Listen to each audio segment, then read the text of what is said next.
Welcome, dear civil engineering students and faculty members. So, in this lecture, we will see about the capillary rise that is happening inside the soil. So, how to do that? Here you can see that this HC is the capillary rise, and we will try to evaluate what is the capillary rise inside the soil. Now, D is the diameter of the capillary tube, and TS is nothing but the surface tension which is going to pull the soil against the gravity, and it will cause the capillary rise HC. Now, you can see that the soil can be assumed to consist of numerous capillary tubes like this, through which the water from the groundwater table rises inside the soil.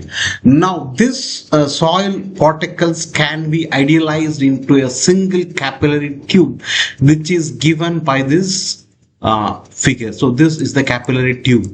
Now, using this, we are going to derive how the capillary rise occurs due to the surface tension in the soil.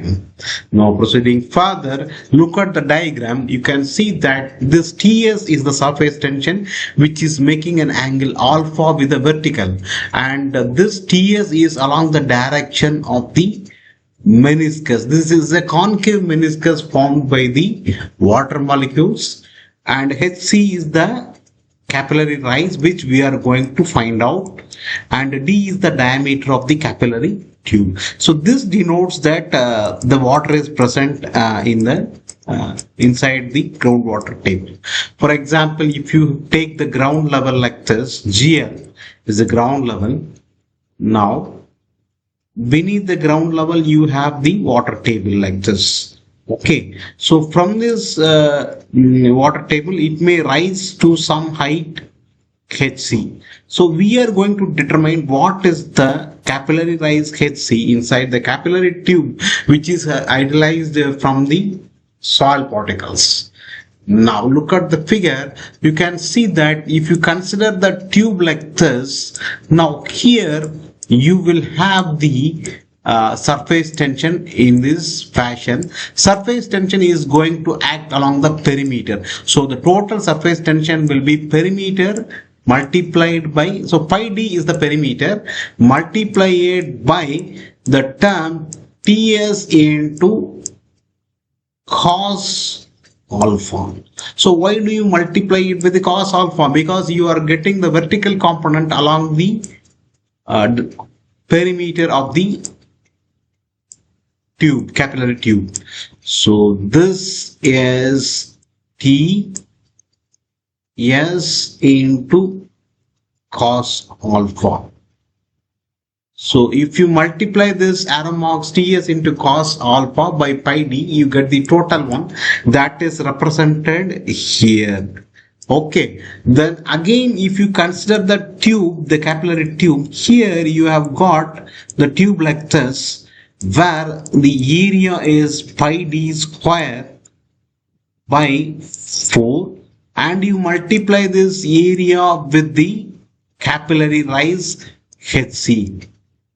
So you can see that pi d square by 4 into HC is the total volume of the capillary water. Now this is the volume of the capillary water, but actually we need to calculate the weight of the water. So you multiply it with the density. So here you can see that pi d square by 4 HC multiplied by gamma W is the weight. So this weight of the water is balanced by the surface tension. So we are going to now equate these two equations, equation 1 and 2.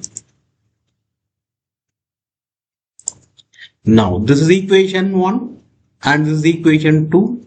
So this is equation 2 and this is equation 1.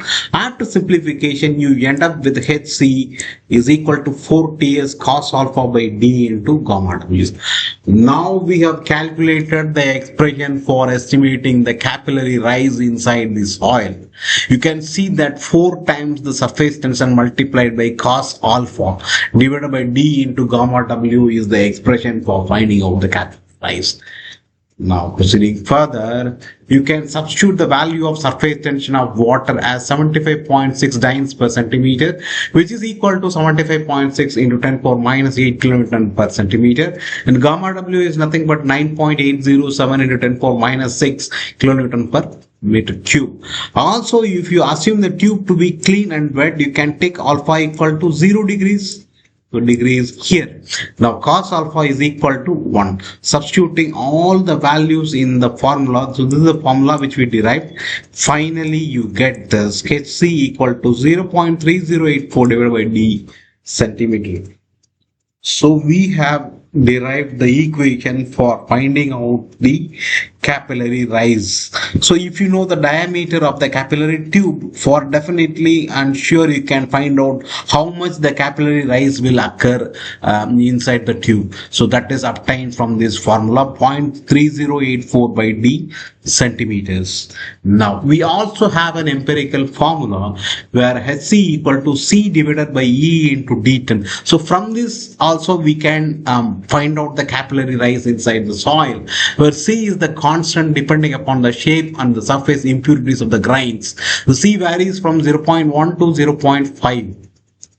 Now this is not centimeter square, you can take it to be 0.1 to 0.5, and D10 is the particle size corresponding to 10% finer that we can obtain from any sort of sieve analysis and all, and E is nothing but the void ratio. So using all these expressions, if you substitute, we can get Hc is equal to C divided by E into D10. So this is how we obtain the capillary rise inside the tubes or inside the soil. Thanks a lot for watching. If you have any doubts, mention in the comment section.